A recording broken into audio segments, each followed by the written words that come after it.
محترم بزرگوں اور دوستوں، میرے بھائیوں، اللہ رب العالمین ہم کو اور آپ کو اپنی دی ہوئی نعمتوں کی قدردانی کی توفیق عطا فرمائے۔ حقیقت میں آدمی اگر اس کی نگاہیں صرف ظاہری طور پر ہو تو ظاہری صحت کو، ظاہری مال و متاع کو، ظاہری عزت و وجاہت کو اور ظاہری دنیا کی چیزوں کے مل جانے کو اللہ تبارک و تعالیٰ کی نعمت تصور کرتا ہے، لیکن رب العالمین کسی بندے کو اگر حقیقت کی نگاہ عطا فرما دے اور حقیقت کی بصیرت، جس کو قرآن مجید کے اعتبار سے ہدایت کہتے ہیں، اگر ہدایت عطا فرما دے تو ہدایت کا مطلب اور ہدایت کی پہچان کیا ہے؟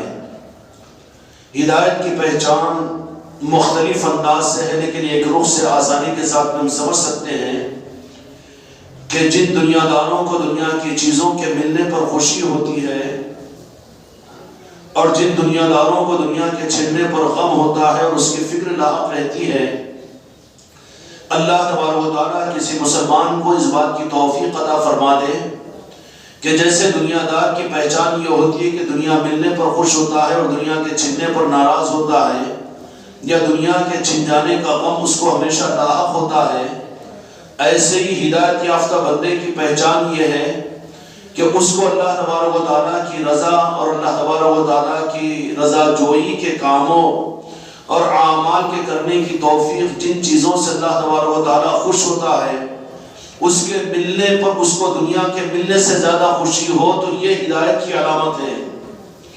اور ہمیشہ اس بندے کے دل میں اور اس مسلمان کے دل کے اندر میں جس کو ہدایت ملی، یہ فکر اس کو سوار ہو کہ جو اللہ تعالیٰ کی طرف سے نوازش کی طور پر مجھے جو ہدایت کی دولت ملی ہے یہ کہیں چھن نہ جائے، کہیں کم نہ ہو جائے۔ دیندار گویا کہ ہدایت یافتہ کی پہچان یہ ہے کہ اللہ کی طرف سے ان چیزوں کے ملنے پر کہ جس سے اللہ تبارک و تعالیٰ راضی ہوتا ہے اور اس کے محبوب راضی ہوتے ہوں، ان کے ملنے پر وہ خوش ہوتا ہے، اس کے چہرے پر مسکراہٹیں آتی ہے، اس کے دل کی کلیاں کھلتی ہیں۔ جیسے دنیا دار کی پہچان ہے کہ عام دکاندار کو اگر دیکھ لو تو دکان کے بند ہوتے وقت اس کے چہرے کو دیکھ کر آپ پہچان لیں گے کہ آج یہ خوش ہے، جس کا کاروبار خوب چلا ہے۔ اسی طریقے سے کوئی آدمی کو اگر دیکھ لو کہ اس کے چہرے کے اوپر محسوس ہو جائے گا کہ ہاں اس کو دنیا کا فائدہ ہوا ہے۔ دنیا داروں کی پہچان جیسا دنیا کے ملنے پر خوشی ظاہر کرتی ہے، ایسے ہی ہدایت یافتہ لوگوں کی پہچان یہ ہوگی کہ اللہ تبارک و تعالیٰ کی طرف سے اس کو اللہ اس کے رسول کی خوشنودی کے اگر کچھ کام کرنے کا موقع اگر مل جائے گا، یا وہ نعمتیں جو اللہ تبارک و تعالیٰ اور اس کے محبوب کی خوشنودی اور رضا کی ہے، وہ نعمتوں کے ملنے پر دنیا داروں سے زیادہ وہ خوش ہوگا، اور پھر اس کے ساتھ اس بات کی فکر بھی کرے گا کہ وہ نعمتیں اس سے چھن نہ جائے۔ اس کو حزن اور اس کو غم، اس کو فکر یہ ہوگا کہ اللہ رب العالمین کی طرف سے جو کچھ بھی نعمتیں ملی ہے وہ کہیں اس سے سلب نہ کر دی جائے، اس سے چھین نہ مل جائے۔ بالمقابل کے اندر میں اگر دین کے معاملات کو کہ ماشاءاللہ میں نماز پڑھتا ہوں، میں دین پر چلتا ہوں، میں اعمال کرتا ہوں، الحمدللہ الحمدللہ الحمدللہ، تو دنیا دار کو آپ نے دیکھا کہ کبھی دنیا کو کمانے کے بعد اس نے اس معاملے میں بے احساسی کے ساتھ میں کبھی اس نے قناعت کا اعلان کیا بھائی اب ضرورت نہیں ہے دنیا کی ہم کو، بس ماشاءاللہ، یہ نہیں کہے گا، بلکہ حرص ہوگی اس کے اندر میں کہ نہیں جتنا ملا ہے وہ تو میری محنت کی وجہ سے ملا ہے، اور زیادہ مجھے ملے۔ اور بالخصوص کھیتی کرنے والوں کے اوپر تو یہ بات اچھی طرح سے سمجھ میں آئے گی۔ ان سے اگر پوچھو کہ اس سال کھیتی کا نفع کیسے ہوا، گئے سال کی اتنی نہیں ہوئی پھر بھی، مگر پھر بھی ٹھیک ہے، ہوگا کہ نہیں ہوگا؟ کھیتی کرنے والے یہ بات تو کہیں گے۔ تو گزشتہ سال اگر پوچھتے ہوتے تھے تو اس سال تو گئے سال کے اچھے ہونے کی بات کرے گا ناشکری کی وجہ سے۔ گزشتہ سال اگر آپ نے پوچھا ہوگا تو اس سال یہ کہتا نہیں اس سال اتنی نہیں ہے جس سے پہلے ہوئی تھی۔ تو یہ پہچان قائم ہو جائے گی کہ اس کے دل کے اندر میں دنیا اور دنیا کی محبت ہے، تو دنیا کی محبت کرنے والوں کی پہچان یہ ہوتی ہے کہ جتنا مل جائے اس کو کم سمجھتا ہے، اس سے زیادہ اپنے کو حقدار سمجھتا ہے۔ اور اگر دنیا کی نعمتیں اس کو اگر مل جاتی ہو تو اس کے اوپر وہ خوش ہوتا ہے اور اس کی خوشیاں اس کے چہرے پر محسوس ہوتی ہے. اور پھر دوسری چیز یہ ہوتی ہے کہ جو ملی ہوئی دنیا ہے وہ چھن نہ جائے، چھوٹ نہ جائے، اس بات کا حزن اور غم اور فکر اس کو ہوتا ہے. پھر ہدایت یافتہ بندوں کی پہچان کیا ہے؟ ہدایت یافتہ بندوں کی پہچان کہ اللہ نے اگر اپنی رضا کے اعمال کے کرنے کی توفیق عطا فرمائی تو اس کو وہ اپنی کمائی نہیں سمجھے گا بلکہ تو اللہ تعالیٰ کی توفیق و نوازش سمجھے گا. اور جتنا کیا ہے اس کو یہ کہے گا کہ جتنا میں کیا ہوں یہ رب کی بارگاہ میں قبول بھی ہو جائے اور یہ توفیق رب کی طرف سے مجھے چھین لی نہ جائے، اس کے لیے وہ فکر مند بھی ہوگا. اس کے چہرے پر اپنے دینی معاملات کے معاملے میں بشاشت اور خوشی ظاہر نہیں ہوگی، بے فکر نہیں ہو جائے گا، اس کو بے فکر اور عیدی نہیں بنا دیا جائے گا کہ میں تو جمعہ کی نمازیں پڑھتا ہوں لیکن بہت سے لوگ ہیں وہ جو جمعہ کے اثر بھی نہیں پڑھتے. یہ نہیں کہے گا. ہدایت یافتہ بندے کی پہچان کیا ہوگی؟ وہ تو یہ کہے گا کہ یا اللہ میں تو جمعہ کی نماز پڑھا ہوں لیکن جمعہ کے بعد کی 2 نفل کو میں نہیں پڑھ سکا. کیا ہی اچھا ہوتا کہ مجھے وہ درمیان نفل کی بھی تو توفیق دے لیتا. عصر تک تو کچھ نہیں ہوا تو اس کے اوپر یہ استغفار کرے گا. اپنے سے اعلیٰ درجے والوں کے اوپر نظر رکھ کر اپنے عمل کو خدا کی بارگاہ میں کمتر ثابت کرنے کی کوشش کرے گا. جمعہ کا اہتمام کا حق تو یہ تھا کہ جمعہ کی اذان کے بعد مسجد میں آ جاتا، سورہ کہف پڑھتا یا درود پاک پڑھتا یا پھر جمعہ کی نماز کے بعد میں اوراد و وظائف کو بھی کرتا، صلاۃ السلام بھی پڑھتا، درود پاک بھی پڑھتا. مجھ سے زیادہ جو دوسرے لوگ بھی پڑھے ہیں اس کے اوپر عصر کی نماز تک اپنے اس نہ کرنے کے اوپر اس کو احساس ہوگا. اس کے برخلاف میں جو جمعہ کی 2 رکعت پڑھتے ہی یہاں سے آزاد ہونے کی کوشش میں رہے، وہ ہدایت یافتہ بندوں کی پہچان نہیں ہے بلکہ یہ ہے کہ اس کو عصر کی نماز کا آنا مشکل ہو جائے گا. وہ پھر اعمال کی راہ کے اندر میں خدا اس کو استقامت عطا نہیں کرے گا. میرے بھائیوں، اللہ تبارک و تعالی ہم کو آپ کو ہدایت یافتہ بندے بنائیں. لیکن یہ کہ ہم ہدایت یافتہ ہیں اس کی پہچان کیا؟ ہم نماز پڑھ کر، ہم مرید بن کر، ہم خانقاہوں میں آ کر، ہم ذکر کر کے، ہم درود و سلام پڑھ کر یا ظاہری طور پر کچھ سنت و شریعتوں پر چل کر ہم کیا اس بات پر دعویٰ کر سکتے ہیں کہ ہم ہدایت یافتہ بندے ہیں؟ ہدایت یافتہ بندے کی پہچان رب العالمین نے قائم فرما دی. ہدایت یافتہ بندوں کی پہچان رب العالمین نے ایک اسکیل، ایک پیمانہ قرار دیا قرآن مجید کے اندر میں. اس لیے قرآن پاک کی وہ آیتیں جو آپ لوگوں کو یاد نہ ہو یا میں نقل کروں تو سمجھیں گے کہ قرآن پاک کے کون سے پارے میں کون سی آیت، لیکن وہ آیت شریفہ جس میں رب العالمین نے کرم فرما کر تم کو مجھ کو محرومی سے بچانے کے لیے اور 24 گھنٹے اپنے ذہن و فکر کو اس میں مشغول رکھنے کے لیے جس آیت کا پڑھنا ہر نماز میں اور نماز کی حرکات میں واجب ہے. بندہ جب رب العالمین سے دعا کرتا ہے اہدنا الصراط المستقیم، ہدایت کی دعا مانگتا ہے، تو رب العالمین کیا فرماتے ہیں کہ وہ بندوں کی پہچان ہے جن کو میں ہدایت عطا کرتا ہوں ان کی بقیہ زندگی. اس کی پہچان کیا ہوگی؟ اس کی پہچان یہ ہوگی کہ انعمت علیہم، یعنی انعام یافتہ بندوں کی نقل میں چلنے والے ہوں گے. اب آپ جمعہ پڑھ کر اپنے آپ کو ہدایت یافتہ سمجھ لیں یا کچھ عمل کر کے کچھ دین پر چل کر اپنے آپ کو ہدایت یافتہ سمجھ لیں. نہیں، قرآن و مجید سے اپنی پہچان لو کہ جمعہ کی ایک نماز میں نہیں بلکہ اگلی جمعہ کی نماز تک ہم اللہ کی نگاہ کے اندر میں انعام یافتہ بندوں میں شامل ہے. اس کی پہچان رب العالمین تو بتا دے. پہچان تو اللہ سے لینی پڑے گی نا. اگر مریدوں کو پیر بول دے تو کوئی غرض ہو سکتی ہے. کوئی نمازی اپنی نماز پڑھ کر اگر کچھ وہ تکبر میں مبتلا ہو جائے تو جہنم میں ہو جا سکتا ہے. لیکن پہچان رب سے لیں گے تو قرآن مجید میں اللہ تعالیٰ کیا پہچان ادا کرتا ہے کہ اللہ تبارک و تعالیٰ یہ پہچان ادا کرتا ہے کہ جمعہ کی نماز کی توفیق ہم نے تمہیں دی ہے تو جمعہ کی نماز سے لے کر اگلی جمعہ کی نماز تک تمہارے 24 گھنٹوں میں ہمارے ہدایت یافتہ ہونے کی سند یہ ہوگی کہ انعمت علیہم، کہ تم انعام یافتہ بندوں کو اپنا امام اور اپنا رہبر اور اپنا سب کچھ تصور کرو گے. انعام یافتہ بندوں کو اگر ہم نے اپنی زندگی کے جمعہ کی نماز کے بعد سے لے کر ہماری اپنی موت کی ہچکی تک ہم نے اگر فیصلہ کر لیا کہ ہماری زندگی کا آئیڈیل کون ہو، ہماری زندگی کی پہچان کیسے قائم ہو، ہمارے ہدایت کی دلیل رب العالمین کیسے دے، ہم صحیح راستے پر ہیں اس کی تصدیق قرآن کیسے کریں، تو قرآن کہتا ہے کہ تمہاری پہچان ہدایت یافتہ ہو، اس کی پہچان کی سب سے بڑی سند یہ ہوگی کہ تم اپنی بقیہ زندگی کے اندر بھی تمہاری زندگی کا ایک ایک لمحہ اور ایک ایک منٹ اور ایک ایک سیکنڈ میرے انعام یافتہ بندوں کی نقل اور ان کی یاد اور ان کی محبت میں تم گزارو گے۔ اب اللہ تبارک و تعالیٰ کے انعام یافتہ بندے رب العالمین سے پوچھیں گے تو اللہ تعالیٰ فرماتا ہے کہ اہدنا الصراط المستقیم صراط الذین انعمت علیہم۔ بھئی کوئی دقیق آیت تو نہیں ہے نا، سورہ فاتحہ کی آیتیں ہیں اور ہر مسلمان کو یاد ہے، پڑھتا ہے۔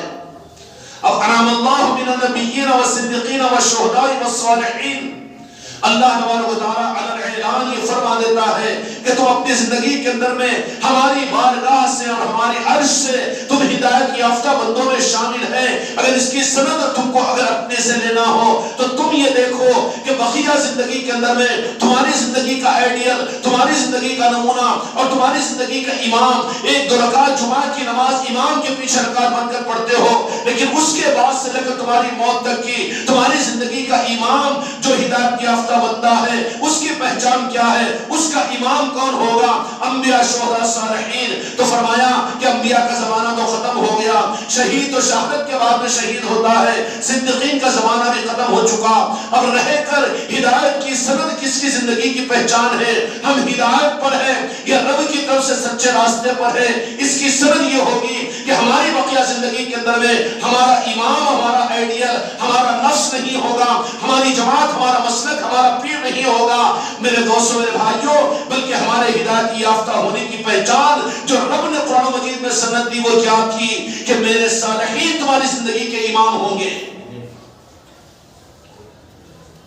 انعم اللہ من النبیین والصدیقین والشہداء والصالحین۔ میرے بھائیوں اور میرے عزیزوں اور میرے دوستوں، ان حقیقتوں کو آج نادانی کی وجہ سے امت کی 85% طبقہ نہیں جان رہا ہے، لیکن بات کیا ہو گئی کہ جو بہت زیادہ عقل مند اور بہت زیادہ تدبر والے جو چور ہوتے ہیں، جس گھر کے اندر میں چوری کرنا ہوتا ہے، پہلے وہاں کے کرنٹ کی لائن کو ڈسکنیکٹ کر دیتے ہیں۔ کیوں؟ کہ فیس کو آؤٹ کر دو، اندھیرا ہو جائے گا تو بہت سے عیوب چھپ جائیں گے۔ ہم سونے کو پتل اور پتل کو سونا بنا کر پیش کر سکتے ہیں اگر اندھیرا ہو۔ اس کے لیے کیا کیا یہود و نصارہ نے؟ امت کے لیے ہدایت کی اصل جو بنیاد رب العالمین نے اپنی بقیہ زندگی میں ہر مسلمان کے لیے قائم فرما دی تھی کہ تم دیکھو کہ اپنی پوری زندگی کے اندر میں تم نے اپنا آئیڈیل اور نمونہ کس کو بنایا؟ اللہ کی بارگاہ سے مقبول بندے وہ اولیاء ہیں، انعم اللہ من النبیین والصدیقین والشہداء والصالحین۔ اگر یہ امت اپنی پوری زندگی میں اپنے موت کے آخری سانس تک اگر امام اولیاء کو بنائے، اولیاء کی زندگی کو بنائے، اللہ کے مقرب بندوں کو بنائے، میرے دوستوں، میرے بھائیوں اور میرے عزیزوں، یہ قرآن مجید کے مطابق میں اپنے حق ہدایت کی پہچان ہے۔ اس کے بدل میں اپنی مرضی کو، اپنے نفس کو، اپنے مسلک کو، اپنی جماعت کو، اپنے پیر کو، اپنے مزاج کو اور اپنے طریقے کو اور اپنی چوائس کو، یہ سب کچھ کا سب کچھ ریفیوز، ریجیکٹڈ ہے۔ نہیں چلے گی یہ بات، رب کے پاس مجھے چلے گی انعم اللہ من النبیین والصدیقین والشہداء والصالحین۔ تو ہرگز دعویٰ نہیں کرنا کہ ہم بھی ہدایت یافتہ ہے۔ اس کی پہچان رب العالمین نے کیا دے دی؟ اس کی پہچان یہ دے دی کہ تم اپنی پوری زندگی کے اندر میں اور پوری زندگی کے ایک لمحے کے اندر میں آزاد ہو یا اپنے من مانی چلانے والے ہو، اپنی سمجھ کو چلانے والے ہو، اپنے علم کو چلانے والے ہو، اپنے مشاہدے کو، اپنے سماج، اپنی برادری اور اپنی جماعت اور اپنے مزاج کو چلانے والے ہو، یا وہاں پر ہم نے جو آئیڈیل تمہارے لیے بنایا اور بنیاد قائم کی کہ من النبیین والصدیقین والشہداء والصالحین، کہ تم ہمارے ان نیک اور مقرب بندوں کو اگر تم اپنی زندگی کا امام بناتے ہو تو تمہاری زندگی کی نماز کا رخ صحیح ہے۔ اگر کوئی وقت کا بڑے سے بڑا یا جاہل سے جاہل بھی آ جائے، آپ کے بازو میں کھڑے ہو جائے، چاہے خانقاہ کی مسجد کیوں نہ ہو، چاہے کعبۃ اللہ کعبۃ اللہ کی عظمت تو الگ جگہ ہے، لیکن مسجد نبوی کی مثال لے لیجئے، وہاں پر تو کعبے کے اطراف میں ہر سمت کے ساتھ میں کعبہ موجود ہوتا ہے، لیکن مسجد نبوی کے اندر میں اگر کوئی لکار باندھے، آپ تو قبلے کی طرف میں رخ کیے ہوئے ہیں، اور ایک آدمی ہے جو قبلے کے بجائے اس نے دوسرے سمت کی طرف میں رخ کیا، تو کہیں گے بابا نمازی، اے عالم، اے بانی، اے مسلمان، اے پیر پرست اور سب کچھ، تیری نماز نہیں ہو سکتی کہ رخ پہلے صحیح کر. کہیں گے کہ نہیں کہیں گے؟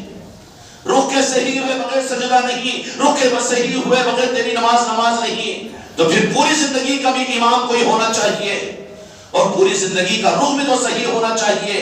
آج اپنی 2 رکعت نماز کے بارے میں مسلمان ہوشیار ہیں، مسائل کو معلوم کرتے ہیں، لیکن کبھی یہ بھی تو معلوم کیجئے قرآن و مجید سے کہ میری پوری زندگی کی نماز کا رخ میرا بھی کدھر ہونا چاہیے، میرا بھی قبلہ کوئی قبلہ ہونا چاہیے، میرا بھی امام کوئی امام ہونا چاہیے. یا ایھا الذین آمنوا وابتغوا الیہ الوسیلہ، کہ رب العالمین نے فرمایا کہ میرے بندوں میں مہربان ضرور ہے، لیکن مجھ تک پہنچنے کے لیے تم کسی سبب کو اس دنیا کے اندر دار الاسباب میں نے جو سبب بنایا اس کو اختیار کرو. ہم مخلوق کے سبب کے بنانے کو سبب نہیں کہتے. کسی مسئلہ کو جماعت کی بنیاد اگر حق پر ہو تو ہو، لیکن یہ سب 100 150 سال 200 سال کی یہ انسانوں کی اور ملکوں کی مزاجوں کی اختراع کی ہوئی ہے، لیکن اصل جو رخ ہے وہ قرآن و حدیث کے مطابق میں رب العالمین کی طرف سے من النبیین والصدیقین والشہداء والصالحین ہے، اولیاء ہے کہ جو روح کی اور رخ کی صحیح تصدیق کرتے ہیں. کہیں پر نماز پڑھنے کے لیے مسلمان اگر قبلہ مسجد کے بنانے کا اہتمام کرے تو فوری پھر لوگ کیا کہیں گے؟ مسجد 5 کروڑ روپے کی آپ بنا رہے ہو، بہت عالیشان آپ نے مسجد بنا. نہیں، اس سے زیادہ ضروری ہے کہ اس کا سمت اور رخ صحیح کرو. ساری تحریکیں تاہے، ساری جماعتیں، سارا لٹریچر، سارا علم، سب کچھ تم کو مبارک ہو، لیکن رخ اگر سیدھا نہیں ہوگا تو تمہاری مسجد میں نماز نہیں ہو سکتی. اے مسلمان، تیری مسجد کا رخ بھی صحیح ہے تیرے دل کا، یا تیرے دل کے رخ کے طرف میں کہیں یہود و نصارہ کی باتوں میں آ کر، کوئی اچھے لٹریچروں کو پڑھ کر، کسی اچھلتے ہوئے مقرر کے بیان کو سن کر، یا اپنے نفس کی بنیاد پر کہ ہمارا مزاج تابعداری کا نہیں ہے، ہم اطاعت ہم دوسروں کی کیوں کریں گے، ہمارا نفس ہمارا. ارے دنیا کے کام کو تو اپنی مرضی کی بنیاد پر نہیں کرتا، نقصان ہو جائے گا. بیمار ہو جائے تو علاج صرف اپنے فلسفے پر نہیں کرتا، بلکہ علاج کے لیے کسی ماہر کے پاس میں جانا پڑتا ہے. اور دین کے معاملے میں اتنا عائدی اور منحوس بنتا ہے کہ نہیں یہاں پر میرا دل چلے گا، میرا نفس چلے گا، میرا علم چلے گا. تیرا نفس اور تیرا علم تجھے تو ہلاکت تک پہنچائے گا. مسجد کے بنانے پر 5 کروڑ کی مسجد ضرور بنائیں، لیکن سب سے پہلے کیا کہا جائے گا؟ اس مسجد کے اندر میں روح کا سمت کا صحیح تعین کرو، ورنہ نماز نہیں ہوگی. میرے بھائیوں، اللہ تعالیٰ ہم کو اور آپ کو فکر کی توفیق عطا فرمائے. سارے اعمال مبارک، سارا دین مبارک، سارا علم مبارک، سارے دینی خدمات مبارک، لیکن خدا نہ خواستہ اگر تم نے اور ہم نے اپنے زندگی کے قبلے کو متعین نہیں کیا اور رخ اور سمت کو اگر تعین نہیں کیا تو پھر اس کروڑوں کی مسجد کے اندر میں نماز نہیں ہو سکتی. رخ اور سمت کا دیکھنا ضروری ہے. اور رخ اور سمت کیا ہے؟ اسی رخ تو سمت کو متعین کرنے کے لیے رب العالمین نے قرآن و مجید کے اندر میں امت کو حکم دیا تھا وَابْتَغُوا إِلَيْهِ الْوَسِيلَةَ، اور کہیں پر فرمایا اهْدِنَا الصِّرَاطَ الْمُسْتَقِيمَ صِرَاطَ الَّذِينَ أَنْعَمْتَ عَلَيْهِمْ، کہ انعام یافتہ بندوں کے روح کے اوپر تمہارا اگر روح ہے دینی زندگی کا اور دین پر چلنے کا اور تمہارے دین پر اپنے آپ کو ڈالنے کا، تو پھر تمہارا روح صحیح ہے. اور اس کی پہچان یہ ہوگی کہ جیسے روح کے سمت کے صحیح کرنے کے لیے ابھی موجودہ زمانے کے اندر میں کیا ہوگا؟ اگر کوئی اچھڑ آدمی کہے کہ نہیں جاؤ کعبے کے پاس میں اور ایک کعبے کے ستون کو ایک اس سمت کو ایک ڈوری بنو اور وہاں سے عادل آباد کو اس رسی کو کھینچ کر لے کر آؤ، تو مشکل ہو جائے گا کہ نہیں ہو جائے گا؟ اس کے قائم مقام کیا ہوگا؟ اس کے قائم مقام آپ کے پاس میں قطب نما ہے جو سہولت کے لیے ساری دنیا میں پہنچا دیا گیا ہے. پہنچائے گا؟ نہیں ہم اس پر بھروسہ نہیں کرتے. یہ پیری مریدی کا نظام کیا ہے، یہ غوث و خواجہ کا نظام کیا ہے؟ ارے تو کٹا ہوا اس کے لیے اٹکا ہوا ہے، تجھے سمجھ میں نہیں آئے گا. رب سے مانگ تیرے دل کے رخ کے صحیح ہونے کے لیے. رب اگر تیرے دل کے رخ کو صحیح کرے گا تو رخ جب صحیح ہوگا تو تیرا رخ کعبے کی طرف میں ہوگا, تو وہاں تیرے نماز کی قبولیت بھی تجھے نظر آئے گی. نماز کے اندر میں وہ لگن اور وہ چاہت بھی پیدا ہوگی, اور نماز کو تو اپنا بوجھ نہیں سمجھے گا. نماز کا مقصد جنت و جہنم کو نہیں بنائے گا بلکہ رب کی خوشنودی بنائے گا. یہ تیرے رخ کے صحیح ہونے کی پہچان ہوگی. اب یہ فارمولہ اگر اٹکا دیا جائے کہ نہیں رخ کو صحیح کرنے کے لیے ہم نہیں مانتے خطب نما کو, لوگوں کی رائے پر اعتماد نہیں کرتے بلکہ ہم تو ڈائریکٹ کعبے سے ہم دیکھنا چاہتے ہیں, یہ آپشن بھی رہتا ہے اہل اللہ کے پاس میں کہ وہ بھی چاہتے ہیں تو رب العالمین وہ تصرفات ان کو عطا کرتا ہے کہ رب کی طرف متوجہ ہوتے ہیں تو رب ان کو ان کی نظروں کے سامنے کعبے کو لا کر رکھ دیتا ہے. تاریخ کا انکار نہیں سکتے, وہ پاگلوں کی بات چھوڑ دیے جو حقائق کا انکار کر دے. وہ تو باپ کو ثابت کر کے بتایا کہ تیرا باپ وہی باپ ہے. کہاں دلائل کی طرف میں جا رہے ہو؟ دین کے معاملات کے اندر بچنے کے لیے دلائل کو اختیار کرتے ہو. اولیاء کی تاریخ میں ایسے دیوانے بھی موجود ہیں. حضور دادا گنجبخش رحمت رضوان علی ہجوری رحمت اللہ علیہ لاہور کے اندر جن کا آستانہ ہے, ایک بہت بڑی مسجد خانقاہ کے قریب میں قائم کی گئی. چھپن ہونے والوں نے ہاں بہت چھپتا نا, کھیکڑوں کی پیدائش ہے, خود بھی آگے نہیں بڑھتے, دوسرے بڑھنے والے کو کھینچتے ہیں. اب کچھ نہیں ہوا, یہ نظام کیوں بڑھ رہا ہے, یہ خانقاہ کیوں چل رہی ہے, یہ اللہ والے کے دیوانے لوگ کیوں بن رہے ہیں. بڑا بدہضمی ہوتی ہے, بڑی ڈکاریں آتی ہیں. جن میں خیر ہوگا تو وہ تو یہ سوچے گا کہ کسی نہ کسی طرح سے دین کے نظام تو زندہ ہو رہے ہیں, ذکر کے نظام تو زندہ ہو رہے ہیں, اللہ کے نظام تو زندہ ہو رہے ہیں. اگر میں نہ کر سکوں تو کم از کم دیکھ کر خوش ہوں, تب بھی اپنے حفاظت کی دلیل ہے, ورنہ اس کے اوپر حسد کرنا تو یہ منافق بنا دے گی. اب جب خانقاہ شریف کے اندر میں مسجد بنی علی ہجوری رحمت اللہ علیہ کے پاس میں, تو پھر دور دور سے بڑے بڑے پتھر پھینکے گئے لیکن کوئی پتھر کام نہیں دے رہا. تو آخر میں کہا کہ اس مسجد میں جا کر نماز نہ پڑھو. کیوں؟ کہنے والے, دستخط کرنے والے وقت کے قاضی القصاب, وقت کے مفتی اعظم اور وقت کے مولانا حضرت مولانا سارے موجود اور ان کی دستخط موجود کہ اس مسجد کا قبلہ صحیح نہیں ہے, رخ صحیح نہیں ہے.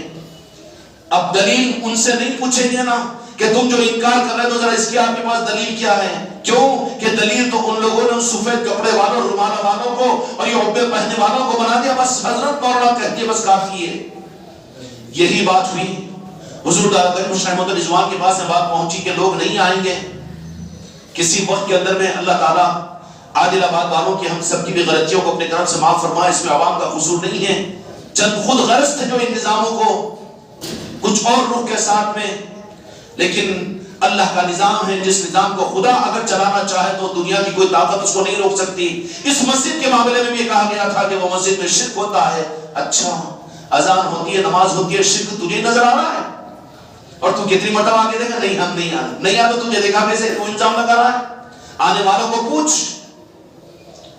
تو اس مسجد کے لیے بھی یہ بات کہی گئی تھی کہ وہاں پر مت کو روکنے کی پوری کوشش کی گئی تھی, لیکن رک جائے. خانقاہوں کا نظام, اولیاء کا نظام, خوشامدی کا نظام نہیں ہوتا. آنے والے آتے نہیں ہیں بلکہ بھیجے جاتے ہیں, اور جو آ کر بھی واپس پلٹنا چاہتے ہیں ان کو روکا بھی یہاں پر نہیں جاتا. اس لیے کہ دکانداریاں نہیں ہے, یہ ہماری دکانداریوں کی نظام نہیں ہے. علی ہجوری رحمت رضوان کے پاس میں پورے لاہور کے اندر بھی یہ بات کہہ دی گئی کہ اس مسجد کا قبلہ سے نہیں, کہ عنوان ہونا نہ امت کو دھوکہ دینے کے لیے قرآن و حدیث. اچھا تو کہا کہ قبلہ صحیح ہے نہیں ہے, میں کیا سمجھاؤں, بلکہ افتتاح کے اندر میں آپ آ جانا اور اس وقت میں تم اپنی نظروں سے دیکھ لو گے کہ اس مسجد کا دادا ہجوری رحمت اللہ علیہ کبھی تو تمنا پیدا کرو کہ بزرگوں کے آستانوں پر حاضری اور ان کے مقدس مقامات کے اوپر جانے کی ہمارا ان کو بھی توفیق مل جائے. کہا کہ ہاں بتا دیا جائے گا. چنانچہ مجمع کھچا کھچ بھر گیا مسجد کی افتتاح کے لیے. مورخین نے لکھا ہے, غیر مسلموں نے بھی اس واقعے کو لکھا ہے کہ جب علی ہجوری دادا گنجبخش رحمت رضوان مسجد میں تشریف لا اور مصلی کے اوپر سوا کھڑے ہوئے, لوگ تذبذب کے اندر میں ہیں کہ قبلے کے غلط ہونے کا اعلان کیا گیا اور پھر کیا کیا کہہ دیا گیا. اب یہ کیا بتائیں گے. کہا کہ ٹھیک ہے پیچھے صفے باندھو.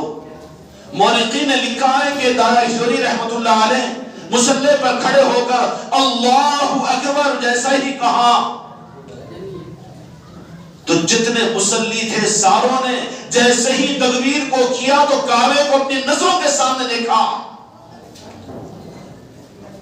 سلام پھیرنے کے بعد میں کہا کہ دیکھ لے اپنی آنکھوں سے، یہ اولیاء کے تصرفات ہوتے ہیں، ان کو روکھی سوکھی دلیلوں کی ضرورت نہیں ہوتی کہ وہ ہر بات کا جواب دیتے رہیں۔ اعتراضی جن کا فرقہ ہے وہ تو صرف اعتراض کرنا جانتے ہیں۔ ارے جا کر اعتراض ڈاکٹر کے پاس میں کہے تجھے پاگل پن کا سرٹیفکیٹ دے دے گا، وہ علاج کرانے کے لیے ہے تو ایڈمٹ ہو۔ دور سے کھڑے ہو کر خانقاہ نظام پر اعتراض کرنا تجھے حق نہیں ہے نا۔ تو کون ہوتا کہ اس خانقاہ نظام کے معاملات کے اندر میں یہ کیسا وہ کیسا، تیرا علم کیا اور تو کیا تیرا وجود کیا کہ تجھ نے کس نے موقع اور کس نے حق دیا؟ یہاں کا حق تو ان کو ہے کہ جو داخلہ دیے ہو۔ ڈاکٹر کے پاس میں جا کر اعتراض نہیں چلتا نا، پاگل پن کا سرٹیفکیٹ دے دے گا وہ۔ اسی طریقے سے یہ سب پھرے اور بے وقوف ہر زمانے میں اولیاء کے نظاموں کے اوپر اعتراض کیے ہیں، لیکن ان کے اعتراضوں کا جواب دینا اہل طریقت اور اہل خانقاہ کا مزاج نہیں ہوتا، بلکہ سعادت ان کی وہ ہوتی ہے کہ وہ اللہ تبارک و تعالیٰ سے حق کو مان کر خدا کے سامنے اگر سر نگو ہو جائے اور دل کی گہرائیوں کے ساتھ میں کم از کم یہی کہے ایاک نعبد و ایاک نستعین اہدنا الصراط المستقیم، کہ مولا مجھے چلا سیدھے راستے کے اوپر، تو امید ہے کہ رب العالمین ان کو سیدھے حق راستے پر لائے گا، تو اس کی سند اولیاء کی محبت اور اولیاء کی عظمتیں ہوگی۔ اور آنے والا مہینہ کون سا؟ رجب المرجب کا مہینہ ہے۔ خانقاہ میں آنے والوں کے اوپر اتنا الزام تو نہیں لگاؤں گا میں، کیا مسلمان کے بچے کو یہ نہیں معلوم یہ مہینہ کون سا، آنے والا مہینہ کون سا؟ فیبروری کہے گا، لیکن نہیں، کیونکہ ذوق وہ بنا ہوا ہے نا، وہ معلوم ہے۔ اپنی اولادوں کو وہ تعلیمات دی جاتی ہے، اپنے گھروں کے اندر میں ٹی وی کے پروگرام اپنی اولادوں کو بتائے جاتے ہیں، لیکن غوث و خواجہ کے نظام نہیں سمجھا جاتے، دین نہیں سمجھایا جاتا، شمسی اور قمری تاریخوں کی اہمیت اور عظمتیں نہیں بتا دی جاتی۔ یہ تو سب کچھ کو ہم نے نکال دیا اپنے گھروں سے، اس کے عذاب میں خدا پاک نے پھر انسانوں کی غلامی تمہاری قسمت میں لکھ دی ہے۔ تم نے بزرگوں کی تعظیم اور عظمت کو نظر انداز کیا، غوث الاعظم کے نشان کو نظر انداز کیا، تو تم کو مجبور ہو کر تمہارے کانوں کو پکڑ کر تمہارے مسجد اور تمہارے مدرسوں میں پھر ترنگے کو لہرانا پڑ رہا ہے۔ لہرانا پڑ رہا ہے کہ نہیں پڑ رہا؟ اگر یہی تھا تو پھر آپ 50 سال پہلے کیوں نہیں لہراتے تھے؟ میرے بھائی، ہم اس کا انکار نہیں کرتے، ملک کی پہچان ہے وہ، ترنگا لہرائیے، اس کا انکار ہم نہیں کرتے، لیکن جب ترنگا تم لہرا سکتے ہو، اس نشان کو تم مان سکتے ہو، تو تمہیں کیوں عیب ہے غریب نواز کے نشان سے؟ تمہیں کیوں عیب ہے مدینہ المنورہ کے نشان سے؟ تمہیں کیوں اعتراض ہوتا ہے غوث الاعظم کے نشان سے؟ میں تو یہ نہیں کہہ سکتا خانقاہ میں آنے والوں کو، اگرچہ کوئی جمعہ ہی کیوں نہ پڑتا ہو، لیکن نہ چاہنے کے باوجود بھی یہاں پر تو اولیاء کی محبتوں کا عطر کانوں میں پڑھ کر دل تک پہنچتا ہے۔ جو کان بند کر کے بھی آنا یہاں پر چاہتے ہیں، لیکن دل قبول کرتا ہے کہ نہیں، وہاں پر کچھ حق ملتا ہے۔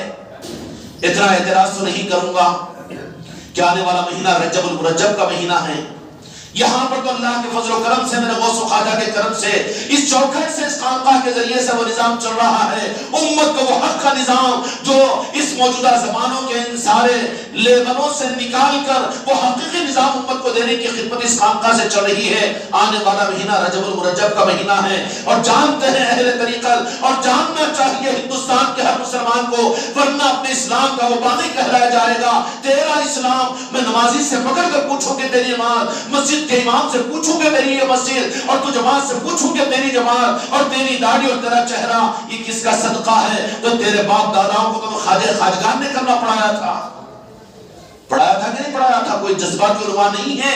اپنے ایمان کا محاسبہ کرو، تم کو اسلام، تم کو ایمان، تم کو نماز، اور تم کو دین، تم کو مدرسے، اور تم کو خانقاہیں کن کے قدموں کے صدقے میں ملی؟ وہ ہندوستان کے سلطان الہند خواجہ خواجگان خواجہ معین الدین چشتی اجمیری رحمۃ اللہ علیہ کے صدقے میں ملی۔ اگر انہی کو نہ پہچانے، انہی کی نسبتیں نہیں، پوری زندگی تو برتھ ڈے کیا، پوری زندگی تو احمد ولیمے کی دعوت اپنے گھروں میں کی، لیکن بدنصیب کو ان اولیاء کی نسبتوں کی محفل اپنے گھر میں سجانے کا موقع نہیں ملا۔ اس سے بڑی بدنصیبی منافقت میں کہ اگر ان اولیاء کی نسبتوں کی محفلوں میں شرکت کا اس کو موقع نہیں ملا۔ اللہ تعالیٰ پوری امت کو بھرپور توفیق عطا فرمائے۔ انشاءاللہ اگلی جمعرات سے اس خانقاہ کے اندر میں جشن غریب نواز کے نسبت کی محفل انشاءاللہ روزانہ ہوا کرے گی۔ 6 دن کی محفل یہاں پر ہوگی، روزانہ مغرب کی نماز کے بعد میں، اور پہلی رجب المرجب کو نشان استعدا کیا جائے گا خواجہ خواجگان کے نام کا کہ ہم خواجہ خواجگی ہے، ہم اپنے ایمان کے محسن خواجہ خواجگان کو اپنی زندگی کا امام مقید کرتے ہیں اور اقرار کرتے ہیں کہ ہمارے دین کا رخ حق کی طرف میں ہے، حق کی بنیاد پر، اور حق کا فارمولہ وہ جو رب نے بتایا اس کے اعتبار سے الحمدللہ لک الحمدللہ ہم چشتی ہے، خواجہ خواجگان کے نام لیوار غلام ہیں۔ انشاءاللہ پہلی رجب سے یہاں پر 6 روزہ محفلوں کا انعقاد ہوگا۔ روزانہ مغرب کی نماز کے بعد میں ہوگا، عشاء کی نماز کے بعد میں لنگر خواجہ خواجگان بھی تقسیم ہوگا۔ آپ حضرات کو اس بات کی درخواست کرتا ہوں کہ وقت نکال کر مغرب میں آ جایا کیجیے، عشاء کے بعد میں لنگر سے فارغ ہو کر یہاں سے تشریف لے جانا۔ یہ اللہ تعالیٰ نے نظام عطا کیا ہے، اللہ تعالیٰ ہم سب کو قدر کی توفیق عطا فرمائے۔ پھر 6 رجب کو مرکزی مجلس بھی ہوگی، اس مجلس کے اندر بھی انشاءاللہ جو کچھ بھی پروگرام ہوں گے اس کی اطلاع آپ حضرات کو دی جائے گی۔ اس لیے میرے دوستو جو کچھ میں نے عرض کیا کہ جذبات کی روح میں آپ کو بہانے کے لیے نہیں بلکہ لمحے فکر دیا ہے کہ جن کے صدقے میں ایمان ملا آج ہم انہی کو بھولے ہوئے ہیں۔ ہم اپنے پیر کو یاد رکھتے ہیں، اپنے بانی کو یاد رکھتے ہیں، اپنے مسلکوں کو یاد رکھتے ہیں، لیکن بدنصیب بانیوں کے بانی تو خواجہ خواجگان کی ذات ہے۔ امام تو امام الہند خواجہ خواجگان کی ذات ہے۔ جو دادا کو بھول جائے تو وہ باپ کے کیسے بن سکے گا؟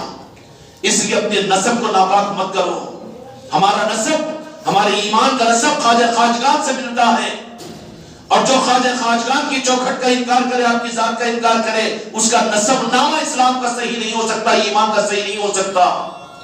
اس لیے میرے دوستو اپنے گھروں کے اندر خواجہ خواجگان کی نسبتوں کی محفلوں کو کرو، اور جہاں خواجہ خواجگان کی نسبت کی محفلیں ہوتی ہو تمہارے باپ دادا کو اٹھا کر دیکھ لو، میری بات کو نہ سنو، لیکن کیا نظر آئے گا؟ آئے گا کہ نہیں آئے گا؟ یہ تو اوپر کے وارنش سے ہے، یہ اوپر کا کلر ہے، تھوڑا سا کھرو تو اندر جو اصل چیز نکلے گی وہ تو پھر بزرگوں کا نظام ہی نکلے گا، انہی کی محبتیں نکلے گی۔ ارے تم خواجہ خواجگان اولیاء کے نظاموں کا انکار کر رہے تو تم اپنے باپ داداؤں کا انکار کر رہے ہو، اپنے وجود کا انکار کر رہے ہو، اپنی شرافت کا انکار کر رہے ہو، اور اپنی زیادت کا انکار کر رہے ہو۔ اس لیے میرے دوستوں، میرے بھائیوں اور میرے عزیزوں، اللہ تعالیٰ ان محفلوں کے حقیقت کو سمجھنے کی، اپنی نسبتوں کو مضبوط کرنے کی توفیق عطا فرمائے۔ بالعموم سارے حضرات کو میں اس بات کی دعوت دیتا ہوں کہ اگلی جمعرات سے انشاءاللہ اس خانقاہ کے اندر محفلیں شروع ہوگی، سلطان الہند خواجہ خواجگان کے نسبت کی محفلیں ہوگی۔ آپ حضرات آئیے، یہاں کا نظام خانقاہ محمدی کا، مسجد انوار مصطفیٰ کا کوئی مسلک و جماعت کے لیبل کو لیا ہوا نہیں ہے، بلکہ حقیقت ایمان اور دین کی بنیادوں پر ہو رہا ہے۔ اور میرے دوستوں دور سے دیکھ دیکھ کر محروم نہ ہو جانا، بلکہ اللہ تعالیٰ ہم سب کو سمندر میں رہتے ہوئے قطروں کو ترسنے والوں میں ہمارا شمار نہ فرمائے۔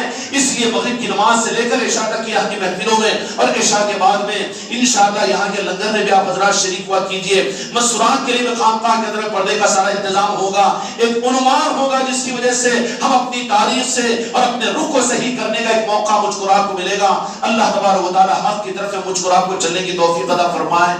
واخر الحمدللہ رب العالمین۔